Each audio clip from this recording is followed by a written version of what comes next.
అదే RTV app వార్తల్ని క్షణాల్లో చదివే అవకాశం ఉంటుంది. ఒక న్యూస్ పేపర్, ఒక టెలివిజన్ ఛానల్ మీ చేతుల్లో ఎప్పుడూ ఉంటాయి. ఒకప్పుడు ఆర్లగడ్డ నియోజకవర్గం అంటే ఫ్యాక్షన్కి అడ్డా, కానీ ఆ అడ్డాలోనే ఈరోజు గంగుల వర్సెస్ భూమా కుటుంబం ఆధిపత్య పోరు గత కొన్ని దశాబ్దాల నుంచి కొనసాగుతూ వస్తుంది. అయితే మూడవ తరం రాజకీయాల్లో ఎంటర్ అయ్యారు. గత ఎన్నికల్లో స్థానికంగా వైసీపీ నుంచి ఎమ్మెల్యే విజయం సాధించినటువంటి విజేంద్ర మనతో ఉన్నారు. సార్ నమస్తే. Sir, Bhuma versus Gangula, Gangula versus Bhuma, ఈ కుటుంబాల మధ్య రాజకీయ వైరుధ్యం కొనసాగుతుంది. గ్రూప్ల తగాదాలు ఎందుకు వస్తుంటాయి ప్రతిసారి అని కాదు, ఫస్ట్ నుంచి భూమా ఫ్యామిలీ అనేది 85లో ఎంటర్ అయింది ఆలగడ్డ. మేము అంతకు ముందటి నుంచి ఉన్నాం. మేము ఇప్పుడు నేను అదే చెప్తున్నా, 62 నుంచి మా ఫ్యామిలీ రాజకీయాల్లో ఉంది, 62 నుంచి. భూమా ఫ్యామిలీ 85లో ఇక్కడ మొట్టమొదటిసారి భూమా శేఖర్ రెడ్డి గారు పోటీ చేయడం జరిగింది. 85లో ఆయన ఓడిపోయారు. మళ్ళీ 89లో తిరిగి ఆయన పోటీ చేసి గెలవడం జరిగింది రెండోసారి. వాళ్ళు 85లో పోటీ చేయడం జరిగింది. దాని తర్వాత ఆ రోజున్న పరిస్థితుల్లో ఫ్రాక్షన్ కానీ ఇంకో దానివల్ల ఈ రెండు ఫ్యామిలీస్ మధ్యలోనే నడుస్తూ ఉండింది. గ్రూప్స్ కూడా ఎక్కువ మమ్మల్ని నమ్ముతారు, ఈ కుటుంబాలు వెంటుంటేనే మేలు జరుగుతుంది, మంచి జరుగుతుంది అని చెప్పేసి మాతో పాటు ట్రావెల్ చేయడం జరుగుతూ ఉంది. ఈస్ట్ నుంచి రాజకీయాలు ఉన్నారు, కాంట్రాక్టులు చేస్తున్నారు. వాళ్ళకి అసలు గతంలో ఏమీ లేదు. ఈ మధ్య కాలంలోనే ఈ 5 ఏళ్ళలోనే గంగుల విజేంద్ర ఎమ్మెల్యే అయిన తర్వాత పంచాయతీలు చేశారు, బెదిరిస్తారు, కబ్జాలు చేశారు అనేటువంటి ఆరోపణలు ఎందుకు వస్తున్నాయి? ఇప్పుడు మీరే అంటున్నారు ఆరోపణలు అని. ఆరోపణలకి ఆధారాలు ఉంటే అవి నిజాలైతే, ఆధారం లేకుండా ఇప్పుడు టీడీపీ పార్టీ కానీ వాళ్ళ మీడియా కానీ ఎలా తయారైందంటే, మసి కాల్చి నీ ముఖాన బట్టేస్తాం, తుడుచుకుంటే మసి నీకైతుంది, తుడుచుకోకపోతే నీ మీద పడింది నిందాన్ని నువ్వు ఒప్పుకోవాలని. ఇప్పుడు నేను చెప్పేది, ఇలాంటివి ఏమన్నా జరిగితే 5 ఏళ్ళలో నువ్వు ఏ రోజు మాట్లాడిన వాళ్ళు నిన్న మాట్లాడాల్సిన అవసరం ఏమొచ్చింది? ఇప్పుడు మీరు చెప్పారు దాంట్లో, నాకు ఏదో 5 ఏళ్ళ కిందట కనీసం కారు కూడా లేదు, ఒక కారు ఉండేది, 6 సెంట్లలో ఇల్లు ఉండేది. వాడికి కనీసం కళ్ళకు కనిపించినట్టు నా ఇల్లు 11 సెంట్లలో ఉంది. నేను 2014లో మా నాన్న ఆలగడ్డలో టీడీపీ క్యాండిడేట్గా పోటీ చేశాను. ఆ తర్వాత నేను 16లో ఆ ఇల్లు కొనడం జరిగింది. దాని తర్వాత ఆ ఇల్లు పూర్తిగా పైనంతా నేను కన్స్ట్రక్షన్ చేసుకోవడం జరిగింది. దాంతోపాటే ఈ స్థలాలన్నీ కూడా కొని అప్పుడు ఆఫీసు ఇవన్నీ కూడా మాకు అనుకూలంగా ఏ విధంగా అయితే ఉండాలో ఆ విధంగా ఇవన్నీ కూడా కట్టడం జరిగింది. నేను కొన్న పొలం కూడా ఆ ఇంటి ఓనర్ పొలమే నేను కొనింది. ఆయన ఆస్తి మొత్తం నేను కొన్నాను. అది కొనడానికి నాకెప్పుడో 1991లోనే మా ఫాదరు హైదరాబాద్లో ఫామ్ హౌస్ ఉండింది, ఆ ఫామ్ హౌస్ అమ్మడం జరిగింది. ఎమ్మెల్యే కాలనీ రోడ్ నెంబర్ 12 బంజారాహిల్స్లో నాకు ఓన్ హౌస్ ఉండింది, ఆ ఇల్లు అమ్మడం జరిగింది. అవి అమ్మి ఆ డబ్బు తీసుకొని వచ్చి ఇక్కడ మేము ఇన్వెస్ట్ చేసి ఈ ప్రాపర్టీస్ అన్నీ కొనుక్కొని మేము రాజకీయంగా ఖర్చు పెడుతూ, అవసరాలకు కావాల్సింది ఖర్చు పెడుతూ ఈరోజు ముందరికి వెళ్తూ ఉన్నాం. మేము ఏ రోజు కూడా అటువంటి తప్పులు, ఇంతవరకు రాజకీయంగా మేము ఉన్నాం కానీ మూడో తరం కూడా ఉన్నప్పటికీ ఏ రోజు కూడా అటువంటి తప్పులు మేము ఎక్కడ కూడా చేయలేదు, ఎవరి దగ్గర కూడా చేయి జాచలేదు ఇప్పటివరకు. ఇవన్నీ కేవలం ఆరోపణలే. ఈరోజు నేను పుట్టేసరికే హైదరాబాద్లో మా నాన్నకు సొంత ఇల్లు ఉండింది. నేను బాటమ్ మొత్తం హైదరాబాద్, నేను చదువుకుంది హైదరాబాద్. నేను 2007లోనే నేను మైనింగ్ చేసేవాడిని. తర్వాత 10లో నంద్యాలలో హౌసింగ్ బోర్డ్ టెండర్ వేసి కాంట్రాక్ట్స్ చేశాను, హౌసింగ్ బోర్డ్ టెండర్ కాంట్రాక్ట్. 2012లో నేను ఎప్పుడైతే డిసైడ్ అయ్యానో రాజకీయంగా నేను రావాలా అని చెప్పేసి, అప్పుడు యూత్ కాంగ్రెస్ ప్రెసిడెంట్గా పోటీ చేసి నేను వచ్చిన తర్వాత, దాని తర్వాత మా ఫాదర్కి చెప్పిన తర్వాత, నేను ఇట్లా నాకు రాజకీయాలపైన ఆసక్తి ఉంది, నేను రాజకీయాల్లోకి రావాలనుకుంటున్నాను అన్నప్పుడు ఆయన ఒకటే మాట చెప్పారు, నిజాయితీతో నిబద్ధతతో పనిచేసే కుటుంబం అనేది చేతనైతే చేయి, కానీ దాన్ని చెడగొట్టదు అప్పేరన్న. దానికే కట్టుబడి ఉన్నా. నిజంగా అలా చేయి చాచాల్సిన అవసరం వస్తే రాజకీయాలు మానేసి వెళ్ళి లక్షణంగా నేను వ్యాపారాలు చేసుకుంటాను. కానీ అలా చేయి చాచాల్సిన అవసరం వచ్చి ఎవరినో మోసం చేసి డబ్బు తీసుకోవాల్సిన అవసరం వస్తే మాత్రం అటువంటి కార్యక్రమం ఎప్పటికీ జరగదు. నా గొంతులో ఊపినంత వరకు ఆ పని నేను చేయను. మరి ఎందుకోసం అని వేస్తారు మీ ఊర్లో, విలేజ్లో మద్యం తయారు చేస్తున్నారు, అక్కడే ఏర్పాటు చేస్తారు. ఇప్పుడు దాంట్లో రాశారు మద్యం తయారీ జరుగుతుంది ఆలగడ్డ ఎమ్మెల్యే ఊర్లో, వాళ్ళ ఊర్లోకి ఎవరు వెళ్ళరని. మీరు రండి ఇప్పుడు నాతో పాటు వెళ్దాము. రుద్రవరం హెడ్ క్వార్టర్కి ఎవరు వెళ్ళాలన్నా కానీ నంద్యాల నుంచి ఆలగడ్డ నుంచి వెళ్ళే ట్రాఫిక్ మొత్తము మా ఊరి మీదనే వెళ్తుంది. కేవలం ఏదో బురద చల్లాలా, మాట్లాడాలా, ఇంకోటి. ఇప్పుడు దాంట్లో రాశారు రేసులాడి వాళ్ళ ఫాదర్ ఏదో ఆ డబ్బులు పోగొట్టుకున్నారు. ఇప్పుడు వీళ్ళకి కనీసం రేసులాడి డబ్బులు పోగొట్టుకోవడానికి, గుర్రాలు మెయింటైన్ చేయడానికి డిఫరెన్స్ కూడా తెలియదు. ఒక గుర్రం వాల్యూ ఎంత అవుతుందో వీళ్ళకి తెలుసా? దాన్ని మెయింటైన్ చేయాలంటే ఎంత అవుతుందో తెలుసా? నేను పుట్టక ముందు నుంచి మా నాన్నకు హార్సెస్ ఉన్నాయి. మా నాన్న Andhra Pradesh race horse owners association ప్రెసిడెంట్గా ఉండినాడు. నేను పుట్టిన ముందటి నుంచి మా నాన్నకి 20 హార్సెస్ ఉన్నాయి. మొన్నటి వరకు ఉండింది. మొన్న 17లో ఆయన ఎమ్మెల్సీ అయినప్పుడు ఇక దాన్ని స్టాప్ చేసి ఇప్పటికి కూడా నాకు తెలిసి ఒక 4-5 గుర్రాలు ఉన్నాయి. నేను పెద్దగా పట్టించుకోను. అది ఆయనకి ఉన్న యానిమల్ పట్ల లవ్తో అవి పెట్టుకున్నారు అంతే.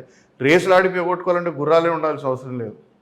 ఒక్కొక్క యానిమల్ కాస్ట్ ఎంత అవుతుంది, దాని మెయింటెనెన్స్ ఎంత అవుతుందో కూడా వీళ్ళకి తెలియకుండా, అంటే దాని గురించి తెలియదు, ఏదో మనం మాట్లాడాలా అంతే. ఒక్క యానిమల్ కాస్ట్, ఒక్క గుర్రం కొనాలంటే 20 నుంచి 25 లక్షలు ఖర్చు వస్తుంది.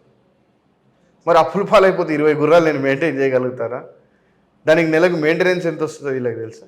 ఇవన్నీ ఊరికే ఏదో అసత్య ప్రచారాలు అనేది ఒక హాబీగా పెట్టుకుంటారు. ఎస్, ఇప్పుడు నాకు కుక్కలు ఇంట్రెస్ట్, నేను కుక్కలు పెంచుతాను, మా నాన్న కోళ్ళు పెంచుతాను, ఎన్నో నాకు జంతువుల్ని జనరల్గా మా ఇంట్లో చిన్నప్పటి నుంచి కూడా ఎక్కువ ఇష్టపడతాడు మా ఫాదర్ కానీ నేను కానీ. అట్లా మేము ఎన్నో ఆవులు పెంచుతుంటాము, రకరకాల కోళ్ళు పెంచేవాళ్ళము, కుక్కలు పెంచుతుంటాను. ఇవన్నీ ఒక హాబీలో భాగంగా. ఇప్పుడు గుర్రాలు తెచ్చి ఇక్కడ పెట్టుకోలేం కదా, దానిని పెట్టుకుంటే అవి రైడ్ చేయాలా, దానికి ఎక్సర్సైజ్ ఉండాలా, అన్నీ ఉండాలి, లేకపోతే అవి కూడా ఇవైపోతాయి, మొద్దు బారిపోతాయి. యానిమల్కి కూడా ఆ షో ఉండదు ఆ యానిమల్కి ఇది.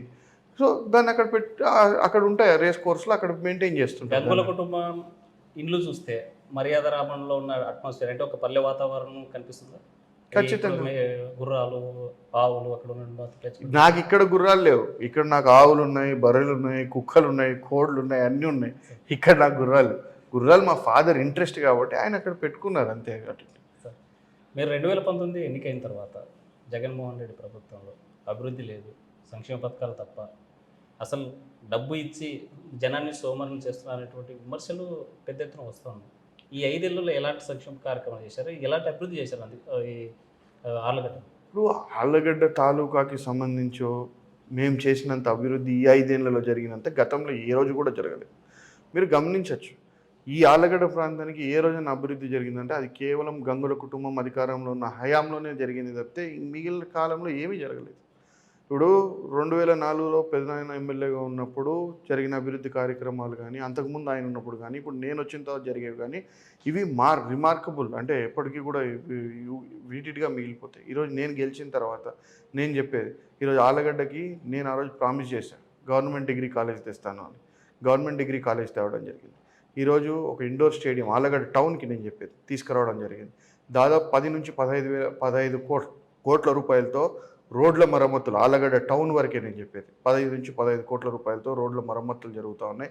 ఇంకొక వారం 10 రోజుల్లో ఆ వర్కులు కూడా అన్నీ కూడా ఓపెనింగ్ పెట్టడం జరుగుతూ ఉంది.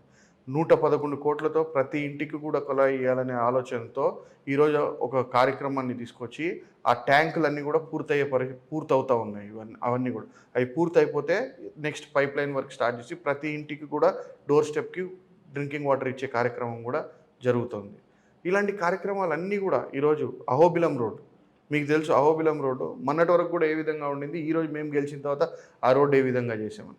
ఇట్లా ఎన్నో కార్యక్రమాలు ప్రతి మండలంలో తీసుకుంటే, ఈరోజు దొన్నిపాడు మండలం తీసుకోండి. దొన్నిపాడు మండలంలో బిఫోర్ ఎలక్షన్ వాళ్ళు అమిరెడ్డి నగరం టు అర్జునాపురం ఉన్న రోడ్డు పీకేసి దాన్ని వదిలేశారు. 2 సంవత్సరాలు మీరు చేసుకోండి, ఎటువంటి ఇబ్బంది పెట్టమన్నా కానీ ఆ వర్క్ చేయకుండా అట్లనే పెండింగ్ పెట్టేస్తే ఆ ఊరోళ్ళు ఇబ్బంది పడుతుంటే ఆ రోడ్డు పూర్తి చేయడం జరిగింది. అదేవిధంగా వాళ్ళకి దొన్నిపాడు మండలంలో భాగ్యనగరము, కొండాపురము, దొన్నిపాడు హెడ్ క్వార్టర్స్లో 3 హెడ్ క్వార్టర్స్లో కూడా సీసీ రోడ్లు లేవు. సీసీ రోడ్లు లేనందువలన ఈ సిమెంట్ లారీస్ పోతే ప్రతి 6 మంత్స్కి ఒకసారి ఆ రోడ్ డ్యామేజ్ అయిపోయేది. ఈరోజు ఆ మూడు గ్రామాల్లో కూడా సీసీ రోడ్లు పూర్తి స్థాయిలో నిర్మించడం జరిగింది. ఈరోజు వాళ్ళకి డబ్ల్యూ గోవింద విలేజ్లో పెద్ద ఎత్తున పెద్దమ్మ తల్లి గుడి ఉంది. పెద్ద పుణ్యక్షేత్రం, మా ప్రాంతంలో ప్రసిద్ధి చెందిన పుణ్యక్షేత్రం. ఆ గ్రామంలో మెయిన్ రోడ్ లేకుండా ఉండేది. ఆ గ్రామంలో దాదాపు ₹1 కోటి ఖర్చు పెట్టి ఆ మెయిన్ రోడ్ మొత్తం పూర్తి చేయడం జరిగింది.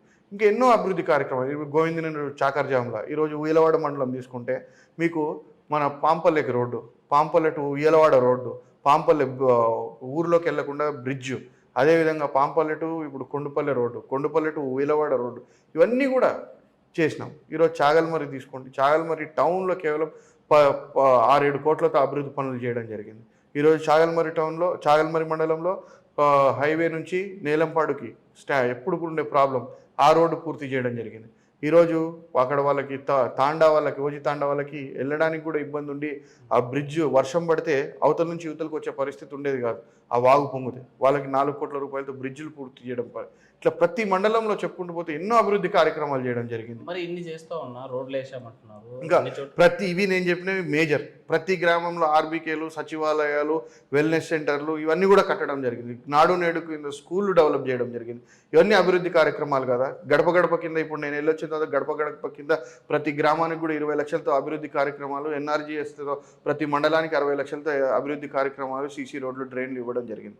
ఇవన్నీ అభివృద్ధి కార్యక్రమాలు కదా అని చెప్పి నేను అడుగుతా ఉన్నాను. మరి ఎందుకు ఈరోజు ఇవన్నీ కూడా నేను ఓపెన్ చేస్తున్నాను. నేను శంకుస్థాపన దేనికి చేయలేదు. ఈరోజు ఆలగడ్డలో 50 బెడెడ్ గవర్నమెంట్ హాస్పిటల్ నేను ఓపెన్ చేశాను. శంకుస్థాపన నేనే చేశాను, ఓపెన్ నేనే చేశాను. ఆలగడ్డలో అర్బన్ హెల్త్ సెంటర్ చింతకుంట రోడ్లో ఈరోజు నేను ఓపెన్ చేశాను. బిల్డింగ్ కంప్లీట్ అయిన తర్వాత పూర్తి స్థాయిలో అక్కడ అన్ని ఫెసిలిటీస్ పెట్టి డాక్టర్స్ని పెట్టి ఈరోజు ఓపెన్ చేయడం జరిగింది. ఇవన్నీ అభివృద్ధి కార్యక్రమాలు కదా. ప్రతి గ్రామంలో ఈరోజు మీరు చూస్తున్నారు ఎన్ని సచివాలయాలు కట్టారు, ఏం చేశారు, ఏంటి. ఇది ఊరికే బురద జల్లే ప్రయత్నం. ప్రభుత్వం మీద ఏదో ఒక రకంగా బురద జల్లాల.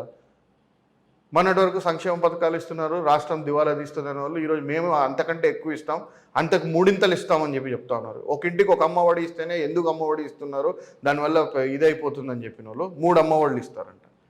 ఎలా పాసిబుల్ చెప్పండి. ఇప్పుడు ఎలా పాసిబుల్, ఏ విధంగా ఇస్తారు, సంపదను ఏ విధంగా సృష్టిస్తారు, ఏ విధంగా ఒక ఇంటికి 3 అమ్మఒడులు అంటే ఇప్పుడు ఒక అమ్మఒడి ఇస్తే ఎందుకోసం ప్రతిపక్షం ఈ స్టాండ్ తీసుకుందంటారు? అంటే ఇప్పుడు ఈ జగన్మోహన్ రెడ్డి కంటే మేము బెటర్ అని చెప్పుకోవాలంటే ఇంకా మేము ఆయన కంటే ఎక్కువ ఇస్తామని అంటేనే కదా. అంతేగాని వాళ్ళ ఆలోచన అతను సొంతంగా ఆలోచన చేసి ప్రజలకు మేలు జరుగుతుంది కాబట్టి ఈ పథకం ఇస్తాం, ఇది ఆపుతాం, ఇది చేస్తాం అని ఎక్కడ చెప్పే పరిస్థితి ఉండదు. అదే మేము చెప్పేది. 650 హామీలు ఇచ్చాడు ఆయన 2014 ఎలక్షన్లో. ఎన్ని నెరవేర్చాడు? ముందు దానికి సమాధానం చెప్పమనండి. 2024 ఎలక్షన్ మేనిఫెస్టో పక్కన పెట్టి 2014లో ఇచ్చిన 650 హామీల్లో ఎన్ని నెరవేర్చారో చూపిమని చెప్పండి. ఇంటికో ఉద్యోగం అన్నాడు, ఎక్కడుంది ఉద్యోగం? బాబు వస్తే జాబ్ అన్నాడు, ఆ జాబులన్నీ ఎన్ని జాబులు ఇచ్చాడు తీసి పెట్టమని చెప్పండి. నిరుద్యోగ భృతి అన్నాడు, ఒక్కొక్క మండలానికి ఎట్లా ఇప్పుడు మేము ఏ విధంగా అయితే ఆసరా ఇస్తుంటే ఇన్ని గ్రూపులకి, ఇంతమంది మహిళలకి ఇంత మేలు జరిగిందని చెప్పేసి మేము ఇస్తున్నాం. ఆ విధంగా ఇదో ఈ మండలానికి ఇదో ఈ 100 మందికా ఈ 200 మంది పిల్లలకి మేము నిరుద్యోగ భృతి ఇచ్చాం, ఇన్ని రోజులు ఇచ్చాం, 1000 రూపాయలు ఇచ్చామా, 2000 ఇచ్చామా, ఏమి ఇచ్చాం పెట్టమని చెప్పండి. బయట ప్రభుత్వం కూడా చెప్పింది ఎలక్షన్ ముందు జాబ్ క్యాలెండర్ ఇస్తాం, ప్రతి ఏటా ఇస్తామని, ఎక్కడ ఇవ్వలేదు. ఇప్పుడు మాకు సచివాలయ ఉద్యోగాలు ఇచ్చారు, నిన్న గ్రూప్ 1 ఇచ్చారు, గ్రూప్ 1 నోటిఫికేషన్ వచ్చింది, గ్రూప్ 2 నోటిఫికేషన్ వచ్చింది. నిన్న డిఎస్సి కూడా 6100 పోస్టులతో డిఎస్సి కూడా రిలీజ్ చేయడం జరిగింది. ఈరోజు మీరు కూడా కొన్ని గమనియాలి. కరోనా రాకపోయింటే జగన్మోహన్ రెడ్డి గారు ఆయన చెప్పిన హామీలు 100% నెరవేర్చేవాళ్ళు. కానీ ఆ కరోనా రావడం వల్ల అక్కడ వచ్చిన కొద్దిగా ఫైనాన్షియల్ క్లిచ్ వల్ల ఆయనకి ఈ 100%ని 98%లోనే ఆపుకోవాల్సిన పరిస్థితి వచ్చింది. సార్ మీరు చెప్తున్నారు రోడ్లు వేసామంటున్నారు, మరి ఎందుకోసం జనసేన గుంతలు తీసి అక్కడే ఆందోళన చేసేటువంటి పరిస్థితి ఉంది? ఎక్కడో నేను ఒక విషయం చెప్తున్నా, ఎక్కడో గుంత ఉంటే ఆ గుంతను తీస్తే నేను ఏం చేయగలుగుతాను చెప్పండి. నా కాన్స్టిట్యున్సీలో మీరు వచ్చి ఈ రోడ్డు బాగాలేదని చెప్పండి. ఇప్పుడు మన జనసేన వాళ్ళు పోయి ఒక రోడ్డు ఇక్కడ ఆలగడ్డలో కూడా ఒక రోడ్డు గుంతలు పడిందని ఏదో ఫోటోలు తీశారని నాకు తెలిసింది, నేను చూడలేదు, విన్నాను. ఆ రోడ్డు కూడా శాంక్షన్ అయింది. రేపు 3వ తారీఖు నాడున ఉదయం భూమి పూజతో ఆ వర్క్ స్టార్ట్ చేయడం జరుగుతుంది. వీలైతే బిఫోర్ ఎలక్షన్ రోడ్ కూడా ఓపెన్ చేసేస్తాం. సార్ అన్నీ చేస్తున్నారు, సంక్షేమ పథకాలు ఇంటింటికి వెళ్తున్నాయి, అభివృద్ధి జరుగుతుంది, మరి ఎందుకోసం అని మీ ప్రధాన ప్రత్యర్థి భూమట్లకి ఎమ్మెల్యే ఏమీ చేయడు, ప్రజల్లోకి వెళ్ళడు, ప్రజలకు వెళ్ళాలంటే ప్రశ్నిస్తారనేటువంటి భయం ఎందుకు పోలేను ప్రతిసారి ఎందుకు విమర్శిస్తుంటారు? మీరే చెప్తున్నారు ఆమె ప్రత్యర్థి కదా, ప్రత్యర్థి అన్నప్పుడు విమర్శనే కదా ఆయన చేయాల్సింది. మా ప్రత్యర్థి అయ్యుండి నన్ను పొగడలేదు కదా ఆమె.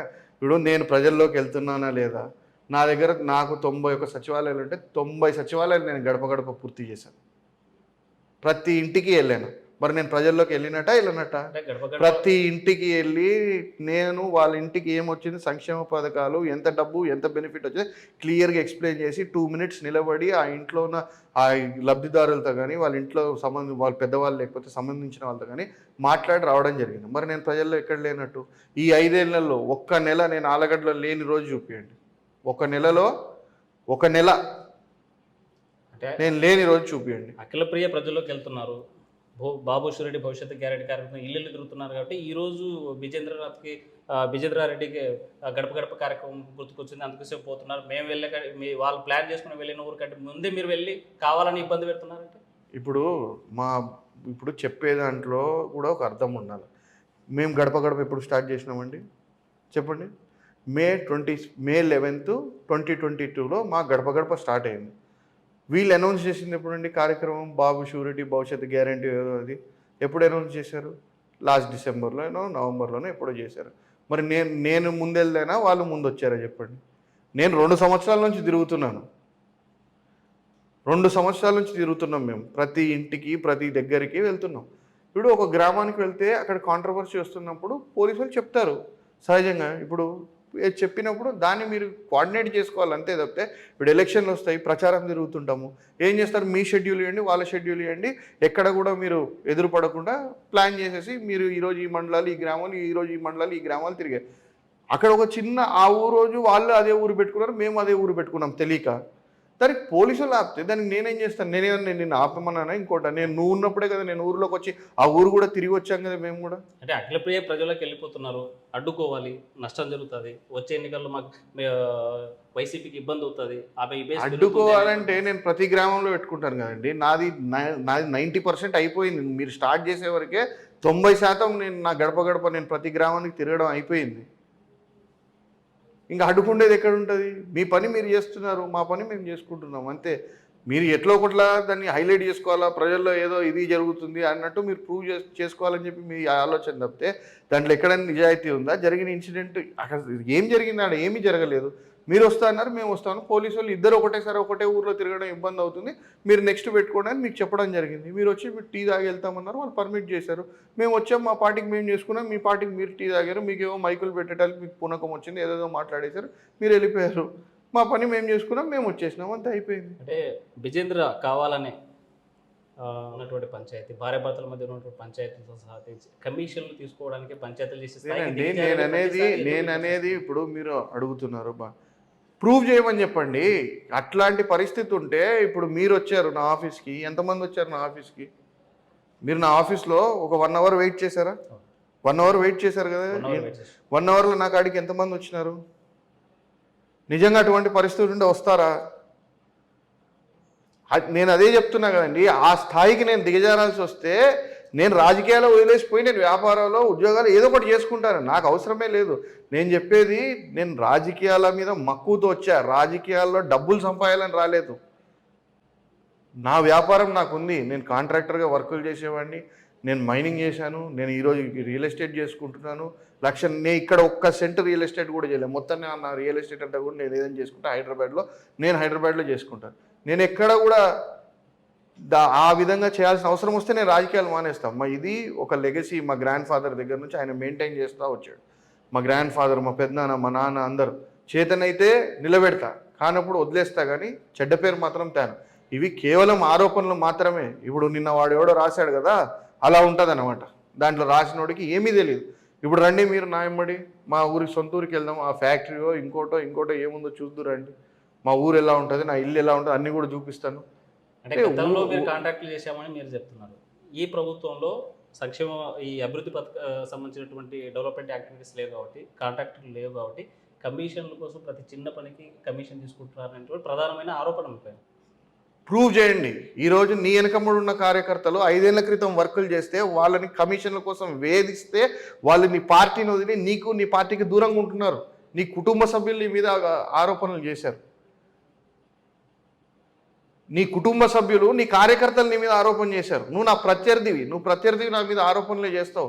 నా మీద నాకు కుటుంబ సభ్యులు కానీ కార్యకర్తలు కానీ అట్లాంటి ఆరోపణలు చేస్తున్నారా? ఎక్కడైనా ఉందా? ప్రత్యర్థి కాబట్టి నువ్వు ఆరోపణలు చేస్తున్నావు. నేను 1% కానీ 1% ఎక్కడైనా నా కార్యకర్తల దగ్గర సంబంధించి నేను ఏదైనా ఒక వర్క్లో కానీ కమిషన్ అడిగినట్టు మీరు ప్రూవ్ చేయండి, నేను చెప్తున్నాను. ఎందుకోసం అని విజేంద్ర నిన్న ఎప్పుడూ కూల్గా కనిపించేటువంటి వ్యక్తి, ఈ 4 ఏళ్ళు చూడగా ఎప్పుడు ఆవేశంతో కానీ ఆగ్రహంతో కానీ మాట్లాడుతున్నాను. నేను అంత ఫైర్తో మాట్లాడాల్సిన ఒక ప్రెస్ మీట్లో అసలు ఎప్పుడు చూడనటువంటి విజేంద్ర నేను చూసాను. ఏం జరిగింది? ఎప్పుడు చూడనటువంటిది కాదు. ఈరోజు అన్నీ ఉన్న ఆకు అణిగిమణిగి ఉంటుంది, ఏమీ లేని ఆకు ఎగిరిగిరి పడుతుంది అని ఒక సామెత ఉంది. ఈరోజు అధికారంతో మనం ఎంతో కన్సాలిడేటెడ్గా మనం ప్రజలకు అందుబాటులో పనిచేస్తూ మన కూల్ని మనం మెయింటైన్ చేస్తూ ఆ పీస్ని మెయింటైన్ చేయాలనే దీంట్లో మేము ఉంటాం. ఇప్పుడు పర్సనల్ లైఫ్ని టార్గెట్ చేసి, తల్లిదండ్రులను టార్గెట్ చేసి, వాడేదో నాకు ఒక కారు ఉందని చెప్పడం, నాకు పెట్రోల్ కూడా లేకపోతే వాడు వచ్చి పోస్తున్నట్టు వాడు చెప్పడం, ఇలాంటివన్నీ చెప్పినప్పుడు అవన్నీ రాసినప్పుడు నిజంగా మనసు బాధ అనిపిస్తుంది. ఏమో ఇదేంట్రా బాబు, ఇంత మనం కష్టపడి ఈ విధంగా పని చేస్తుంటే కూడా ఇట్లాంటి అభాండాలు మనం మొయ్యాలా అని చెప్పేసి. నేను ఎమ్మెల్యే అయిన తర్వాత నేను కొనుక్కుంది ఒకటే ఒక కారు. అంతకు ముందు నుంచి నా దగ్గర ఉన్న కార్లే ఉన్నాయి ఈ రోజు కూడా.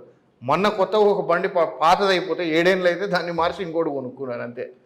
నేను వేరే బండే కొత్తదే కొనలేదు ఇప్పటివరకు. నుంచి ఇప్పుడు 3 తరాలుగా వస్తున్నారు. ఈ మధ్య కాలంలో చాలా సందర్భాల్లో కూడా మీ పెదనాన్న గంగుల ప్రతాప్ రెడ్డి గారు ఇండిపెండెంట్గా అయినా పోటీ చేస్తా, లేదు ఏ పార్టీ సీట్ ఇచ్చినా పోటీ చేసేటువంటి పరిస్థితి, ఇద్దరు వేరే వేరే పార్టీలుగా పోటీ చేయాల్సిన పరిస్థితి చేస్తారా? ఆ పరిస్థితి రాదు, ఇది ఉండదు. మా కుటుంబం అంతా కూర్చొని మాట్లాడుకున్న తర్వాత ఏదైనా నిర్ణయం ఉంటుంది. ఆయన కూడా క్లియర్గా చెప్పడం జరిగింది. పొలిటికల్గా ఆయన చెప్పారు, ఆయన ఒపీనియన్ చెప్పారు. ఆ టైం వచ్చినప్పుడు కుటుంబం అంతా కలిసి కూర్చొని మాట్లాడుకొని ఒక డెసిషన్కి వచ్చి చేసుకుంటాం అంతే తప్పితే దాంట్లో వేరే మార్పులు చేర్పులు ఏముండవు. ఇంకోటో ఉండదు. మా కుటుంబం ఫస్ట్ ఇంపార్టెంట్. మా పెదనాన్న, మా నాన్న, మా ఇంకొక పెదనాన్న, మా బాబాయిలు అందరూ కూర్చుంటారు, మాట్లాడతారు, వాళ్ళు డెసిషన్ చేస్తారు, అది ఫైనల్ అవుతుంది అంతే. అంటే అది కూర్చొని మాట్లాడుకునే పరిస్థితి లేదు, అందుకోసం ముందుగా నేను పోటీలో ఉంటా అనేటువంటి మాట్లాడే స్టేట్మెంట్ ఇచ్చారు. తన అభిప్రాయాన్ని మీడియా ద్వారా చెప్పేటువంటి పరిస్థితికి వచ్చిందంటే మీడియా ద్వారా చెప్పారు. ఆయన చెప్పడంలో ఇంటర్వ్యూలోనే ఆయన క్లియర్గా చెప్పారు, నాకు ఏదైనా పార్టీ అవకాశం ఇస్తే నేను ఎంపీగా పోటీ చేస్తా, లేని పక్షంలో నేను ఇండిపెండెంట్గా ఆలగడ్డ నుంచి అయినా నంద్యాల నుంచి అయినా పోటీ చేయొచ్చు. మీరు ఆలగడ్డ అనుకుంటున్న నంద్యాల నుంచి పోటీ చేయొచ్చు కదా, అలాంటిది ఏమి ఉండదు. అది మా కుటుంబం సంబంధించిన విషయము. కుటుంబ సభ్యులందరూ పెద్దలు ఉన్నారు, వాళ్ళందరూ కూడా కూర్చొని మాట్లాడి దాని మీద నిర్ణయం తీసుకుంటారు. ఖచ్చితంగా మా పెదనాన్న బ్లెస్సింగ్స్ నాకు ఉంటాయి. ఒకవైపు చెప్తుంది టీడీపీ పార్టీ రా కదలరా సై అంటున్నారు, మీరేమో సిద్ధం అంటున్నారు. మరి ఈ ఎన్నికలు ఎలా ఉండదు? ఖచ్చితంగా ఈరోజు జగన్మోహన్ రెడ్డి గారు అంటే దమ్మున్న నాయకుడు ఈ రోజు వరకు ఈ రాష్ట్ర ప్రజలు ఏ రోజు చూడలేదు. కాబట్టి ఈరోజు జగన్మోహన్ రెడ్డి గారిని ఏమడుగుతున్నారు? జగన్మోహన్ రెడ్డి గారు, నా వల్ల మీ కుటుంబానికి మేలు జరిగితేనే మీరు నా వెంట నిలబడండి, మీరు నాకు మద్దతు తెలపండి, నాకు ఓటు వేయండి అని జగన్మోహన్ రెడ్డి గారు అడుగుతున్నారు. కాబట్టి ఖచ్చితంగా ఈరోజు ప్రజలంతా జగన్మోహన్ రెడ్డి గారు వెంబడి నిలబడతారు, జగన్మోహన్ రెడ్డి గారికి మద్దతు తెలుపుతారు. ఎందుకంటే రాజకీయ నాయకులు, లీడర్లు ఎటువంటి వాళ్ళైనా అవ్వచ్చు, కానీ ప్రజలు చాలా నిజాయితీ పరులు. ఈరోజు ప్రతి ఇంటికి వెళ్ళినప్పుడు, నాయనా మేము ఆయన సొమ్ము తిన్నాం, ఇంత తిన్నాం, ఖచ్చితంగా మేము జగన్మోహన్ రెడ్డికి ఓటేస్తామని చెప్పడం జరిగింది. ఈరోజు నేను ఒక గ్రామానికి వెళ్తే ఆ గ్రామంలో ఒక పెద్ద ఆయన చెప్తున్నాడు, సార్ నెలకు 3,000, సంవత్సరానికి 36,000 జగన్మోహన్ రెడ్డి గారు ఇస్తున్నారు. 2 ఎకరాల పొలం ఉంటే గుత్త 36,000 వస్తుంది. అది పైరు సరిగ్గా పండాలా, నీళ్లు రావాలా, ఇంకోటి రావాలి. అట్లాంటిది ఈరోజు ఏమీ లేని మాకు జగన్మోహన్ రెడ్డి గారు అంత భరోసా ఇచ్చి ఈరోజు సంవత్సరానికి 36,000 ఇస్తున్నారు. మరి అట్లాంటి జగన్మోహన్ రెడ్డి గారు ఎమ్మడి మేము నిలబడతామా? ఏమీ లేని వాళ్ళకి మేము జగన్మోహన్ రెడ్డి ఎమ్మడి నిలబడతామా? లేకపోతే ఎవరెమ్మడి నిలబడతాం సార్? మీరు ఖచ్చితంగా మేము గెలిపిస్తాం, మేము జగన్మోహన్ రెడ్డి ఎమ్మడి నిలబడి మిమ్మల్ని ఆశీర్వదిస్తామని చెప్పేసి వాళ్ళు ఖచ్చితంగా ముక్త కంఠంతో వాళ్ళు చెప్పడం జరుగుతుంది గ్రామాల్లోకి వెళ్ళినప్పుడు. వై నాట్ 175 అంటున్నటువంటి జగన్ ఈ మధ్యకాలంలో ఒక ఇంటర్వ్యూలో మాట్లాడుతూ, నేను దిగిపోవడానికి రెడీగా ఉన్నా అంటే ఓటమిపై పట్టుకుంది అని ప్రతిపక్షాలు అంటే మీరు ఆయన చాలా ఓపెన్గా చెప్పారన్నమాట. ఏమని? నేను చేసింది మంచి కాదని ప్రజలకు అనిపిస్తే వాళ్ళు ఇచ్చే తీర్పుని శిరసావిస్తా అని చెప్పారు అంతే. దాని ఓటమి భయం అన్నారు దాన్ని. ప్రజలకి నేను చెప్తున్నాను, ఇది నేను చేసినది మేలు, మీ ఇంటికి మేలు జరిగితే నా వెంబడి నిలబడమంటున్నాను. నిజంగా నేను తప్పే చేస్తే వాళ్ళు ఇచ్చే తీర్పు నేను శిరసావిస్తానని చెప్పడం దాంట్లో అర్థం. అంటే మరోవైపు చెప్తున్నారు కదా, ఒకేసారి 70 మంది ఎమ్మెల్యేలు మార్చాల్సిన సిచ్యువేషన్ వచ్చింది. మరోవైపు తాజాగా ఒక ఎమ్మెల్యే కూడా మాట్లాడి, నా పరిస్థితి కాదు వాళ్ళు, మీ పరిస్థితి బాగాలేదని విమర్శించే పరిస్థితి స్థాయికి వచ్చింది. ఎందుకోసం మార్చాల్సిన పరిస్థితి? పార్టీ జగన్మోహన్ రెడ్డి గారు 2009లో రాజశేఖర రెడ్డి గారు చనిపోయిన దగ్గర నుంచి పోరాటం మొదలుపెట్టారు. ఆయన పోరాటం ప్రతి అడుగు అందరూ చూశారు. జగన్మోహన్ రెడ్డి గారు ఫస్ట్ పార్టీ పెట్టినప్పుడు ఎవరు ఉండరు ఆ పార్టీలో అని చెప్పారు. తర్వాత 18 మందికి ఎలక్షన్ జరిగినప్పుడు రాష్ట్రంలో 16 స్థానాలు గెలవడం జరిగింది. ఆ రోజు ఆయన లోపలికి వెళ్ళినప్పుడు ఇంకా పార్టీ ఉండదు అని చెప్పారు. 2014లో మళ్ళా ఎలక్షన్ జరిగినప్పుడు ఆయన ప్రతిపక్షంలో ఉంటే ఇంకా అయిపోయింది, ఇంకో 2 సంవత్సరాల్లో 23 మంది ఎమ్మెల్యేలు అమ్ముడుపోయినప్పుడు ఏం చెప్పారు? అయిపోయింది, ఇంకా జగన్మోహన్ రెడ్డిది ఇక్కడితో అయిపోయింది, జగన్మోహన్ రెడ్డిది ఇంకా లేదని చెప్పారు. మళ్ళీ ఆయన తిరిగి పాదయాత్ర మొదలుపెట్టి 2019లో తిరిగి అధికారంలోకి వచ్చారు. ఈరోజు జగన్మోహన్ రెడ్డి గారు ఇన్ని చేసి ఈరోజు రాష్ట్రంలో ముఖ్యమంత్రిగా 1 మ్యాన్ ఆర్మీ ఒక్కడిగా వచ్చి ఈరోజు రాష్ట్రంలో ముఖ్యమంత్రి అయిన వాడికి కూటములు అవుతున్నాయి కదా ఓడించడానికి. ఈరోజు జగన్మోహన్ రెడ్డి చెప్తున్నాడు కదా, కూటమితో నాకు సంబంధం లేదు, జనంతో జగన్తో జనం అని. అంతే, మా కూటమి జనం, మా స్టార్ క్యాంపెయినర్స్ పబ్లిక్, మా పార్టీ వల్ల మేలు జరిగిన వాళ్ళు, మా పార్టీ వల్ల సంక్షేమ పథకాలు అందుకున్న వాళ్ళు ఈరోజు మాకు స్టార్ క్యాంపెయినర్స్. ఈరోజు మా కూటమి, మా జట్టు, మా పొత్తు ప్రజలతో. ఇది మా నాయకుడు నమ్మే సిద్ధాంతం. వాళ్ళ సిద్ధాంతాన్ని మా మీద ఎందుకు వాళ్ళు కూటములు కావచ్చు, అన్నీ కావచ్చు. చంద్రబాబు నాయుడు గారు 2004లో కూటమి, 2019లో కూటమి, 2014లో కూటమి, 2019లో కూడా కూటమి. మళ్ళీ ఏమైంది? జగన్తో జనం ఉన్నారు, కానీ తను నమ్మిన కార్యకర్తలు లేరనేటువంటి ప్రధానమైనటువంటి మీ పార్టీలో అంతర్గతంగా జరుగుతున్నటువంటి ఒక డిస్కషన్, అవునా కాదు? అది మా పార్టీలో కాదు, ఇది బుడిద వెళ్ళే ప్రయత్నం. కార్యకర్తలు లేకుండా జనాలు ఇక్కడి నుంచి వస్తారు. కార్యకర్తలు 100% ఉన్నారు, కానీ చిన్నవో పెద్దవో వాళ్ళకంటూ ఒక కార్యక్రమం చేయాల్సింది ఉండింది. అవి కొద్దిగా ల్యాగ్ అయినాయి. అవి ఖచ్చితంగా సీఎం గారు ఇప్పుడు దాన్ని రిజాల్వ్ చేసి వాళ్ళందరితో కూడా మాట్లాడతారు. ఎక్కడైనా ఏమన్నా ఉంటే వాళ్ళందరూ కూడా పార్టీతో గట్టిగా నిలబడతారు. రేపు పార్టీని మళ్ళీ తిరిగి పార్టీని అధికారంలోకి తీసుకురావడానికి వాళ్ళ శాయశక్తుల ప్రయత్నం చేసి 100% ఎఫర్ట్ పెడతారు. 2024 ఎలక్షన్స్ మీరు ఏ అజెండాతో ముందుకు వెళ్ళిపోతున్నారు? ఈ నియోజకవర్గ డెవలప్మెంట్ యాక్టివిటీస్ మీద ఎలాంటి ఫోకస్ పెట్టారు? ఏ సమస్యలు గుర్తించారు గడప గడప కార్యక్రమం? గడప గడప కార్యక్రమాల్లో చాలా సమస్యలు గుర్తించడం జరిగింది. చాలా సమస్యలు దాంట్లో మ్యాక్సిమం మేము అడ్రస్ చేయడం జరిగింది.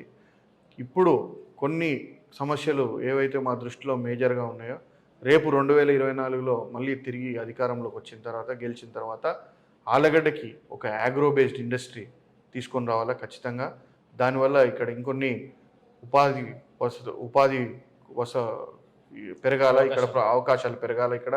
అదేవిధంగా ఒక అగ్రికల్చరల్ యూనివర్సిటీ లాంటిది ఒకటి ఆలగడ్డ ప్రాంతానికి తీసుకొస్తే, ఇక్కడ చుట్టుపక్కలంతా కూడా వ్యవసాయ ప్రాంతం కాబట్టి మనకి ఎక్కువగా ఈ అగ్రికల్చర్ కాలేజెస్ ఇలాంటివి ఏదైనా తీసుకొని రాగలిగితే, గవర్నమెంట్ అగ్రికల్చర్ కాలేజ్ ఒకటి ఎక్కువ ఉపయోగం జరుగుతుంది అనేది ముఖ్యంగా నా అజెండా. అదే కాకుండా తెలుగంగ కాలువకి లైనింగ్ పనులు పూర్తి చేయాల్సిన అవసరం ఉంది. అవన్నీ కూడా పూర్తి చేయాలా. గతంలో 2019లో నేను గెలిచినప్పుడు నేను మాట ఇవ్వడం జరిగింది, ఆఖరి ఆయకట్టు వరకు నీళ్ళు తీసుకెళ్తామని. అదేవిధంగా 2019లో నేను గెలిచిన తర్వాత తెలుగంగ వర్కులు 2008లో ఆగిపోవడం జరిగింది ఆలగడ్డ తాలూకాలో. అప్పుడున్న కాంట్రాక్టర్ 60% చేసి 2009లో ఆపేయడం జరిగింది.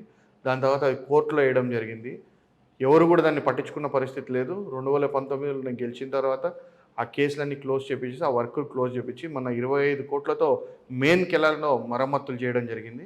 ఇప్పుడు తిరిగి గెలిచిన తర్వాత ఆఖరి ఆయకట్టు వరకు కూడా డిస్ట్రిబ్యూటర్స్ అన్నీ కూడా లైనింగ్ చేసే పనిని మొదలు పెట్టాలని చెప్పేసి ముఖ్యమైన ఆలోచన. మీరు ప్రస్తుతం ఎమ్మెల్యేగా ఉన్నారు, చివరి ఆయకట్టు వరకు నీళ్ళు అందిస్తామనేటువంటి లక్ష్యం వచ్చే ఎన్నికల్లో ఉంది. ఈసారి మొన్న జరిగినటువంటి పరిస్థితుల్లోనే చివరి ఆయకట్టు వరకు నీళ్ళు రాలేదని రైతాంగంతో రోడ్డు ఎక్కి ఆందోళన చేసినటువంటి పరిస్థితి ఉంది, కలెక్టర్ ఆఫీస్ దగ్గర ధర్నా చేసినటువంటి పరిస్థితి ఉంది కదా. మరి ఈ సమస్యను ఏమైనా పరిష్కారం? మన ఆఖరి ఆయకట్టు వరకు కూడా నీళ్ళు అందించడం జరిగింది. ప్రతి రైతుకు కూడా నీళ్ళు అందించడం జరిగింది. ఎక్కడ కూడా అటువంటి ఇబ్బంది జరగలేదు. ఇప్పుడు కూడా కేసీ కెనాల్లో నీళ్ళు వస్తూ ఉన్నాయి. ఇప్పుడు కూడా ఎట్ ప్రజెంట్ ఇప్పుడు కూడా కేసీ కెనాల్లో నీళ్ళు ఇప్పించడం జరుగుతూ ఉంది. ఉన్నమాట వాస్తవమే, మొన్న కొద్దిగా ఇబ్బంది జరిగింది నీళ్ళకి. ఈ సంవత్సరం వర్షాభావం తక్కువ ఉండడం వల్ల. కానీ ప్లాన్డ్ మేనర్లో ఆఖరి ఆయకట్టు వరకు కూడా ప్రతి రైతుకు కూడా నీళ్ళు ఇవ్వడం జరిగింది. నేను నీళ్ళ గురించి చెప్పడం లే, 2019లో నేను ఆఖరి ఆయకట్టు వరకు నీళ్ళు ఇస్తాను, నీళ్ళు ఇచ్చా.